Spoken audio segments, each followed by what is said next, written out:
Welcome to the Old Time Radio Westerns. I'm your host, Andrew Rines, and let's get into this episode. This episode is going to be The Lone Ranger. Original air date is September 11th, 1946, and the title is Property Rights.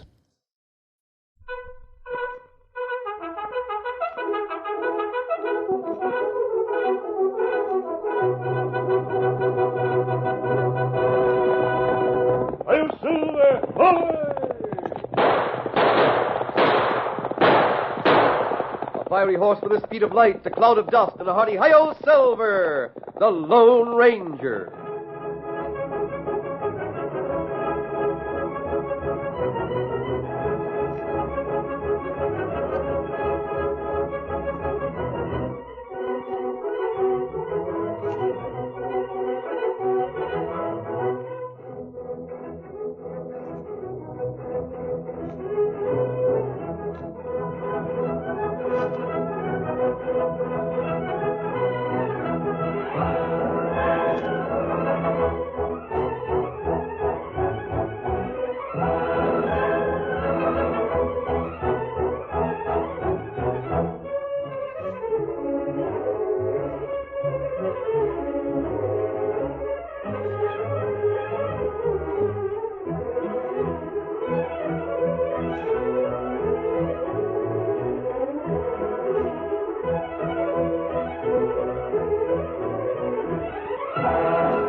With his faithful Indian companion Tonto, the daring and resourceful masked rider of the plains led the fight for law and order in the early western United States.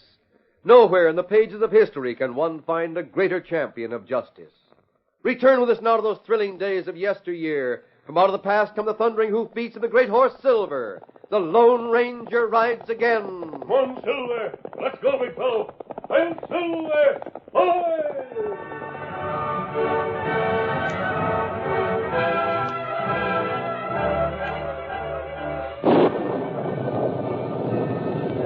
High in the mountains, storm clouds emptied upon the rocks and crags below. It was a storm that endured for several days. Dry gulches filled with water, creeks became rivers, and the river's torrents reached flood proportions, roaring toward the level plains below.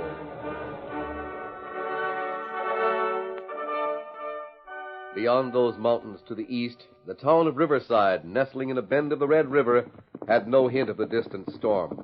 A single horseman bent low and urged his tired mount through the town on toward the ranch house of the Double M. Whoa there, whoa! There he is. Hey, you, Curly. Where's none of your men? Mr. Munson, listen. Been gone a week, Curly. What in tarnation is the idea? No, just a minute, Mort. Let me talk. How about those cows I sent you to get? There was no sign of the cattle. And I got to thinking of them Indians from the hills. I thought they might have stole the critters, so I decided to find out. Is that where you've been for the past week? Yeah. But if the Indians stole your cows, you will never know it. They've cleared out. The Indians? You mean to say they've left their village? Not only left it, but took along everything they could carry. Why? Because the dam is going to burst. There's been 3 days of awful rain. Every stream's running over. The dam is sure to go. That means the water will come down here and carry away the bridge. Yeah, the town will be cut right off. Boss, what do we do? Just a minute, let me think. If the dam and the bridge go, the whole town of Riverside will be cut off. I'd better go and warn the people in town. Wait a minute, Curly. I've got an idea. You and Mort both go to town. I'll give you cash, and you go to every store and buy all the food. All the food?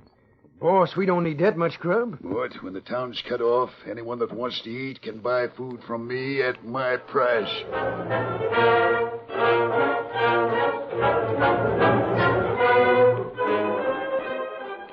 Jason, when I said all the flour you got, that's just what I meant. My gosh, Curly, what's Munson going to do with all that? Don't you want to sell? For 5 cents over my regular price? I'd be a fool if I didn't. Curly, that stuff will be out to your boss's place inside of 2 hours. There's your cash, ma'am. Now it's a deal. Land sakes! I never done so much business all to once since I first kept store. Mr. Munson must be aiming to feed an army. Ma'am, that's his affair.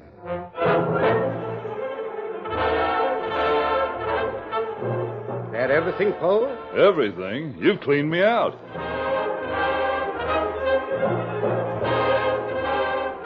Curly, you and Mort have done a good job. Now tell the boys to see to their guns and stand guard. When the bridge goes and folks see what we've done, there's likely to be trouble.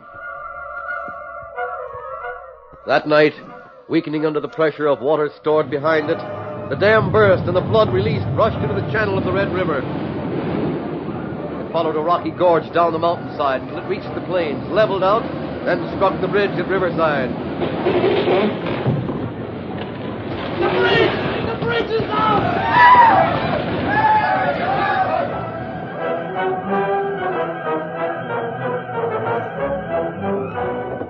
The following morning, the townspeople gathered in Hetty Matthews' general store. Highest the river's ever been. Where'd all the water come from? Can't last, can it? Can't tell. Look out there. Look how the river's racing. Morning, Sheriff. Hello, Hetty. Well, Sheriff, what do you think of it? It's awful. A corker, huh? My sakes, whoever dreamed this could happen? Reckon you folks realize you won't be able to cross the river for quite a spell, don't you? How long will that be, Sheriff? Any idea? Depends on how things are in the hills. Might be 10 days or 2 weeks. My sakes, all that time with no mail or visitors? Mail and visitors can keep. But we can't go without eating. Well, who says we're gonna? Well, what if our grub gives out? You're kind of barring trouble, aren't you, Sheriff? Well, it's something to consider. I sold almost all my supplies to Bart Munson, but Paul and Jason will have plenty. What'd you say about me and Jason, Hattie? Oh, howdy, Paul. I was telling the sheriff that you had plenty of supplies, even if I was practically sold out. You too? Why do you say that? Well, I'm sold out. What? That's right. I sold everything we had to Munson. Flour, taters, everything. Well, there's Jason coming in. Hey, Jason, how's your food supply? Why, I was about to ask you and Hetty the same thing.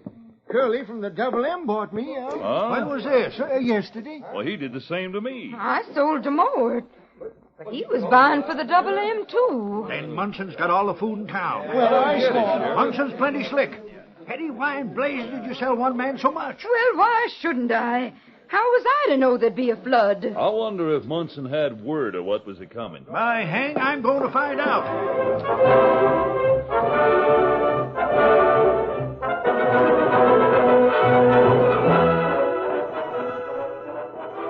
Now, Munson, you look here. You've got the grub, and I'm admitting it. But the price you're asking is all out of reason. Maybe. But people pay to go without. What if folks can't pay? Well, You'd let them starve? I'll cross that bridge when I come to it. You- Now, Sheriff, just listen to me. The food is mine. I can do what I want with it. No one's going to stop me. And if it comes to gunplay, I got men enough to defend my property. Don't you forget that. I savvy, Munson. I savvy. If anyone wants trouble, I'll accommodate him. You sure are an ornery critter. There's your deputy coming here. Ho there! Ho, boy! Hey, Sheriff, come with me. There's a fellow setting out to drown himself. What's that? He's trying to swim the river on his horse. No man can cross that floodwater. Well, you better come fast. Right. I'm ready.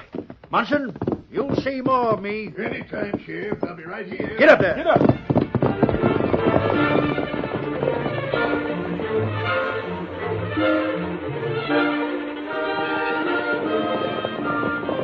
Ho! There he is, Sheriff. Over there, near the mainland. Great day. Anyone know who that critter is? No, but he must be local. Make him turn back, Sheriff. It's suicide. No horse can swim that flood. Well, why is he coming here anyway? Sheriff, what can we do? Can't do a doggone thing but stand here and watch a man and a horse drown.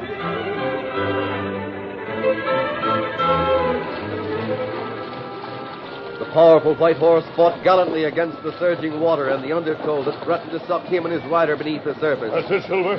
Come on, boy. Let's go. The man in the saddle wore a disguise in place of the mask that generally identified him as the Lone Ranger. That's it, Silver. We're holding our own. Every inch counts. Tonto had remained behind on the distant bank.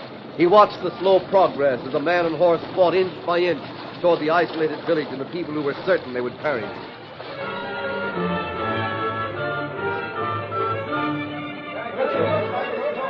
Ray, look at that critter. Oh, I can't believe it. I thought they'd be drawn under long before this. I'll still bet 2-1 they don't make it. Stop it, Ray. You don't bet on a man's life like that. Hey, Sheriff, I got a rope here. Is there any way we can help that man? Bring her here, Jason. If he gets close enough, I'll throw it to him. Well, here you are. Give me it. Here, Ray. Tie this free end to your saddle. I never saw the like of that. Still fighting. By darn, it's an even bet money now. He might make it. We sure ain't quitting. Stand clear, everybody. Give me your own. All right, you heard what the sheriff said. Now get back there. Give him room. All right, you needn't shout. I'm throwing a line, mister. If it comes anywhere near you, grab a hold. Here she goes. Hang on. Snub it over your saddle. Good throw, Sheriff. Now, Ray, move your horse and keep that line taut. We'll give that man a hand.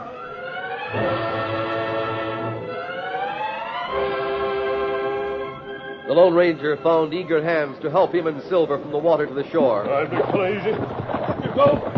Both he and Silver were exhausted from their battle with the flood. Stranger, never in my life did I see a horse that could do what that white one has done. Say, big fella.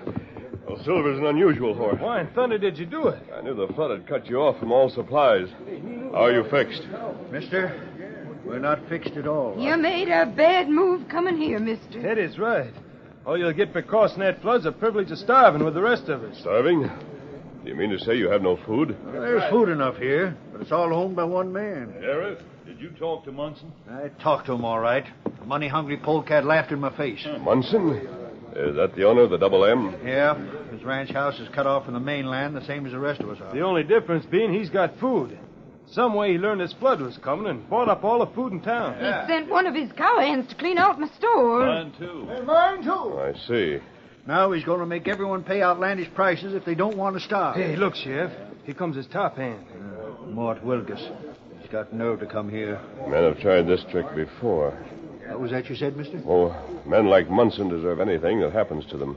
Of course, he's within his legal rights. Perhaps. Food's his property. He bought and paid for it. I expect he'll do what he doggone pleases with it. There are times, Sheriff, when property rights must be secondary to public welfare. Steady. What's this about some man crossing that flood water? He's right here, Mort. And here's the horse that carried him. Maybe he's trying to set himself up as a hero to one of the girls here in town. So you're the foreman at the Double M. Yeah. Yeah, what's it to you? Let me look at you. Well, take a good look while you're at it. I am. I just came to tell you, Sheriff, Mr. Munson has posted prices on food supplies. They're a little high, but I guess everyone will be glad to get food at any price by the time a few more days have gone by. I have a friend on the far bank of that river. You can see him over there, Sheriff. Yeah, looks somewhat like an Indian from here. He is an Indian. His name is Tonto. He can get all the food you need. That's a good one. Is it? Trouble is, stranger, your friend might just well be on the other side of the mountains. You can't get word to him unless you cross that river again. There might be other ways. A pack of good it'll do to get word of the Indian. He could have food piled sky high on that south bank, but he can't get it here. As much as I hate to admit it, I'm afraid Mort's right. Men like Mort are seldom right. What's that? Go and tell your boss that he has until sunset to offer food for sale at the price for which he bought it. You trying to tell me what to do? I'm not trying to. I told you what to do. Why, You can also tell him that after today, you'll not sell food at any price. Now, you see here. I'm not telling him anything of the kind. Oh? What's more, I'm not taking orders from you or anyone else. I hope you keep on. And what's more, if you don't stop looking down your nose at me like that, I'll teach you a lesson you won't forget. You're looking at me like I was something that crawled out beneath a log. That's just how you look to me. Why, thunder, I'll show you. Take this. It's a good thing that swing missed. I hope you'd try that. Here. Why, you... I was hoping to lead to that. So is the tall stranger. Now, Mort, how about taking my message to your boss? He'll be sorry you slapped me. Still undecided, huh? No. Now, you keep away from me. I'll tell Munson what you said. Steady, boy. I'll tell him. And when he learns that no one appreciates his offer, he may let the whole town starve. You'll see. Get up, boy!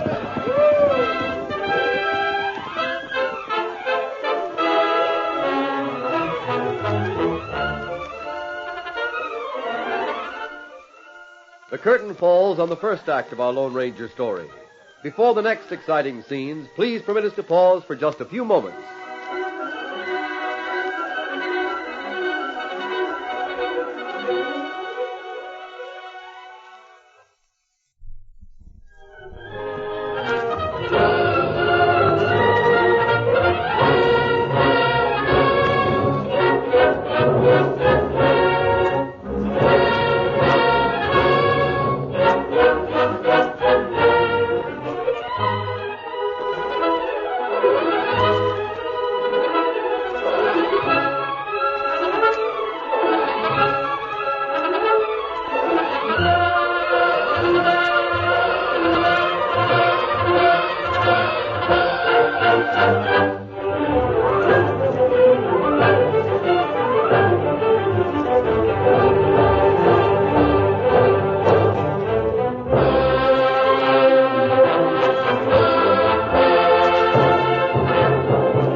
Now to continue our story.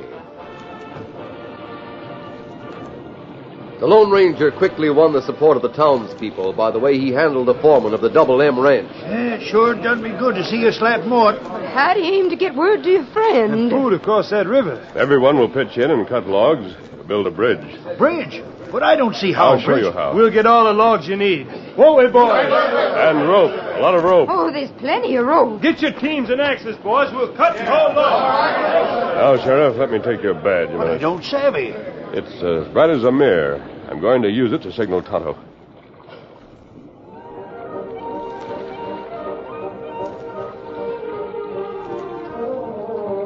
Tonto watched the flashes of light from the island. In the dots and dashes of the telegraph code, he read the Lone Ranger's message, then leaped to Scout's back and raced away. Get him up, Scout!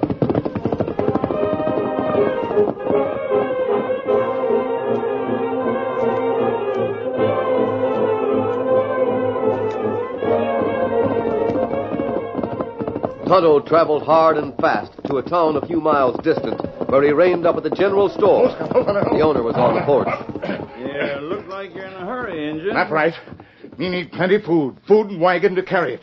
If for people in Riverside. Say, I heard that they're cut off. That's right. They shouldn't need food. They got 2 or 3 stores over there. Fellow named Munson get all food. Him want high price. Munson? That ornery schemer? It's just like him to take advantage of a situation like that.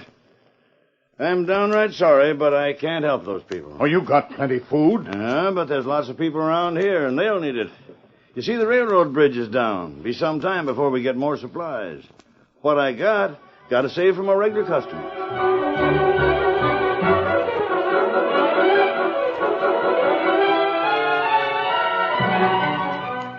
Tonto went to another community, another store, another storekeeper, but the reply was much the same. Sorry, but the railroad bridge is down. Can't spare as much as a sack of flour.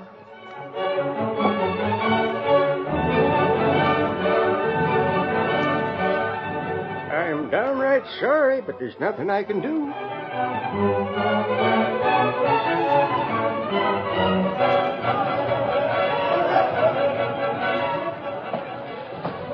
While Tonto conducted a hopeless search for food, Riverside was a place of bustling activity. Willing hands followed the directions of the Lone Ranger, cutting and trimming trees and hauling logs to an ever-increasing pile at the edge of the river. Munson and his foreman watched from a distance. I'd like to know what that stranger expects to do. Boss, you ask me, and I'll say it's a bluff. Might be, but it was no bluff when he slapped you, Mort. I wish I'd seen that. That's nothing to laugh at. Hey, look over there. The Indians come back. Yeah, looks to me like he's come back empty-handed.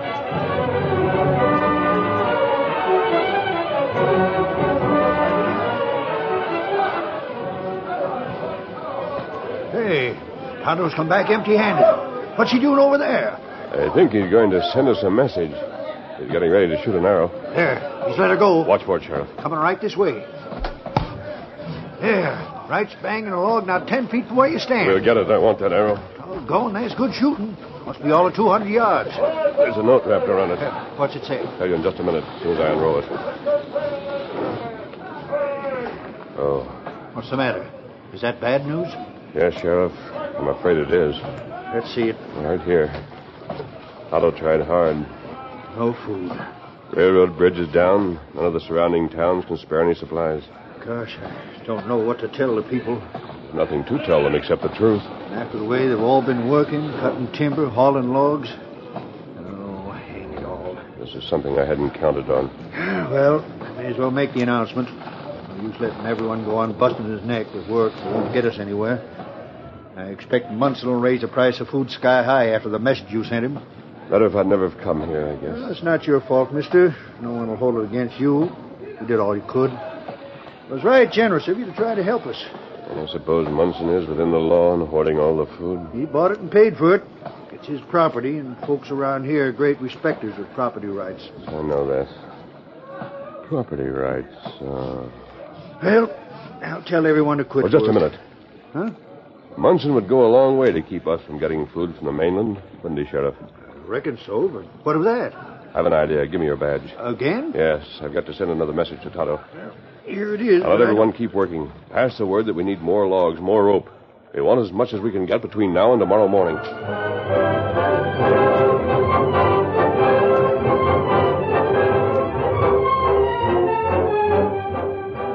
Once more, Tonto saw the sun reflecting in dots and dashes from the polished badge of the sheriff. Once more, he leaped to his horse and dashed away. Get him up, Scout!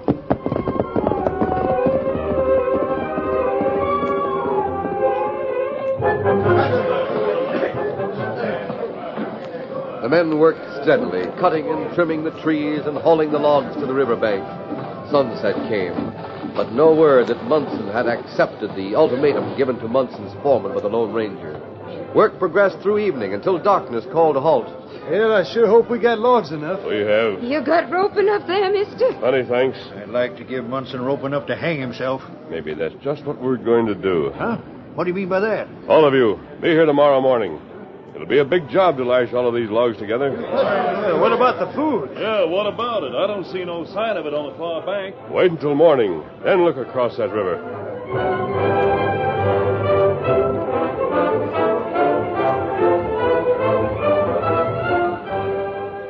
And then, the following morning... Look! Why, it's the Indian. He's got a wagon. Look how it's loaded down. Great day! There's barrels and barrels of supplies. And cases. I can see sacks piled high. He's done it, boys. He's done it. Hey, Sheriff, look at that pile of stuff. Where's that stranger? He'll be here in a minute or so. Well, here he comes now. If we can get those things on this side, we'll be all right. Oh, Silver, hold on. Hey, mister, your Indian friend came through. The big fella, yes, I see he did. We're all here waiting for orders. What do we do now? I told you we're going to build a bridge. And it's not going to be easy. But it can be done. I've seen it done by Army engineers. They've got to drive as many posts as possible. Then we float logs against those posts and last them in place. Then more logs against the first ones. I get it. It'll be a floating bridge. Yeah, but it may float right downstream. The posts hold it in place, don't you see? It won't be very solid. You'll get wet every time you cross, but it will serve its purpose. There might be places where it's too deep to drive posts. We'll drive them where we can. Well, are you ready to try it? Or will you pay Munson's price for food? Let's try it. What are we waiting for? Come on, let's get going. The sooner we start, the better. The men pitched in with enthusiasm that remained undampened in spite of the fact that everyone was soon drenched to the skin. It was slow, hard work, but there were many willing hands to share it. By noon, a fair start had been made. Mid-afternoon found the men in midstream where the water was deepest and the current strongest. Men worked at the end of ropes held by others to keep from being swept downstream. Pull that rope tighter. Over in place. We got a splice. I can't hold on much longer. Stay with us, Ray. We'll soon have the worst of the job behind us. That evening found the job more than half finished. Everyone felt certain that the next day would bring food from the mainland where Tonto waited. Everyone felt confident and proud. Everyone, that is, except Munson and his men. Good. If they get to the mainland, we'll be in a bad way. Well, they'll get there tomorrow, boss. I came here to the house to tell you so. What's to be done? That's what I'm wondering. Hey, boss. There's a breed wants to talk to you. Senor, I come to speak about the bridge. Perhaps I better close this door, huh? What about the bridge? You pay me, I fix the blasting powder to blow up the bridge. For how much? Oh, $500, I think. Listen to him. Why, we could do it our own selves. We don't need your... Ah, but, senor, you do not have the blasting powder, and you dare not buy it at the store. Have you got blasting powder? Oh, si, senor, right outside the door. That's what I want to do. Get your hands up. Senor. Curly, get a rope and tie this. He's a double cross. You will be sorry. Shut up. Hold still while I tie your hands. Slick work, boss. Tie 'em good and tight, Curly. Yeah, leave it to me. Don't take me long to recognize a good idea when I hear it. Take the breed you got, Mort. Here it is. Now, take it easy, Breed, and maybe I'll pay you something for the idea after we get through. But, boss, do you know how to handle powder? Leave it to me. I'll fix it so there's not a sign of that half-finished bridge. Mort, you'll go with me. Curly will stay here and guard the half-breed.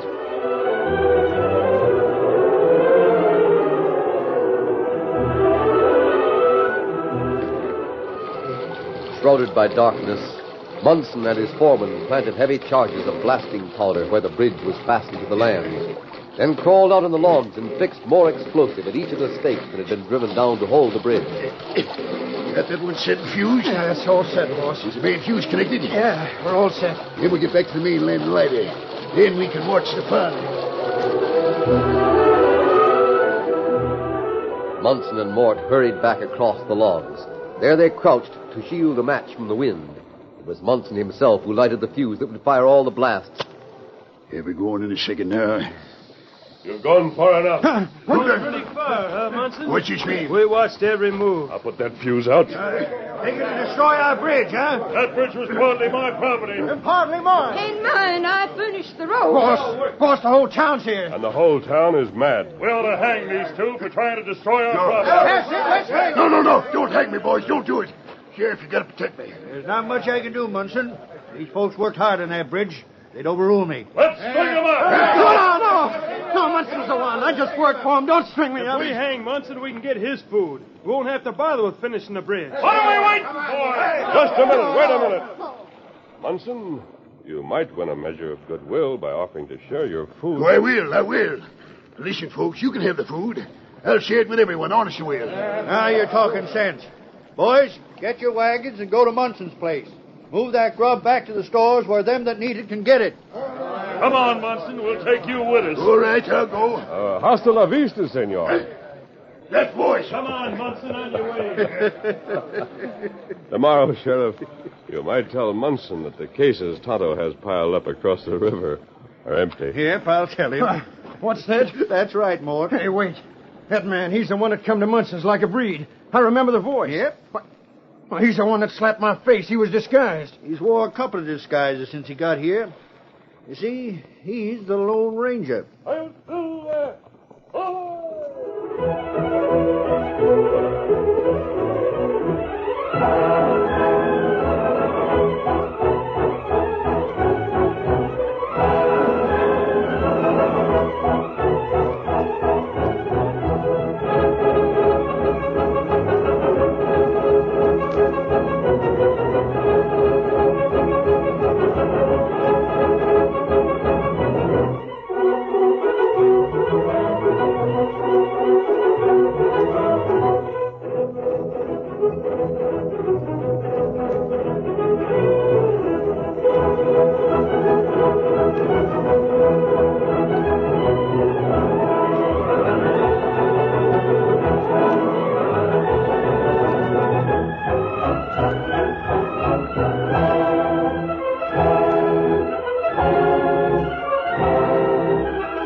The story you have just heard is a copyrighted feature of the Lone Ranger Incorporated.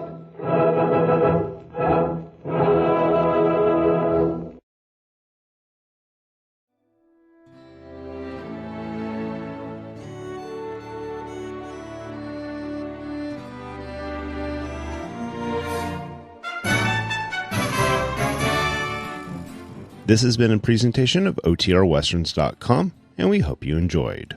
Please take some time to like and rate our shows in your favorite podcast application. Follow us on Facebook by going to OTRWesterns.com/Facebook. Subscribe to our YouTube channel by going to OTRWesterns.com/YouTube.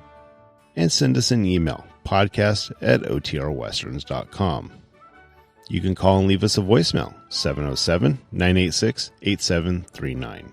This episode is copyright under the Attribution Non-Commercial Share Alike Copyright. For more information, go to OTRWesterns.com/copyright. Have a great day, and thanks for listening.